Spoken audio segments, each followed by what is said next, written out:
Hello everyone. Budget 2025 is a game changer for middle class. हम सबको ही सुन रहे हैं जब से बजट आया है 12 लाख रुपए तक का इनकम इंडिविजुअल के लिए टैक्स फ्री है। सैलरीड एम्प्लॉय के लिए 12,75,000 तक का इनकम टैक्स फ्री रहेगा बिकॉज 75,000 का स्टैंडर्ड डिडक्शन मिलता है, right? But there is a catch. Let's break the myth. First and foremost you need to understand one thing.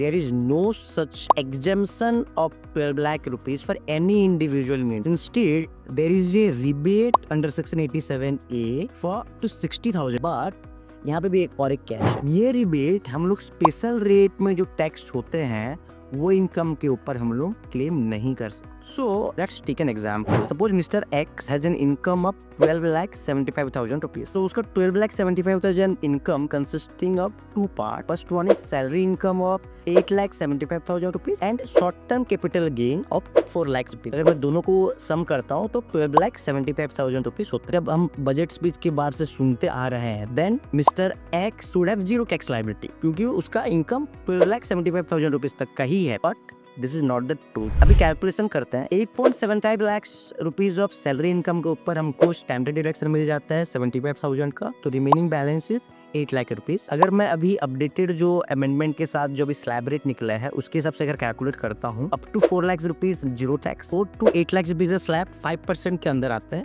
तो that comes to 20,000 rupees. So 20,000 rupees का rebate claim कर लेते हैं तो उसको सैलरी इनकम के ऊपर टैक्स जीरो देना पड़ता है। The second leg is short term capital gain जिसको ऊपर tax rate is 20%. Previously this was 15%. So on 4 lakhs rupees of short term capital gain, tax will be 4 lakhs into 20%. That comes to 80,000 rupees. And on this 80,000 rupee, he cannot claim rebate because this attached on special rate. 80,000 plus health and education cess of 4%. So 80,000 plus 3,200 rupees. That summation comes to 83,200 rupees. So Mr.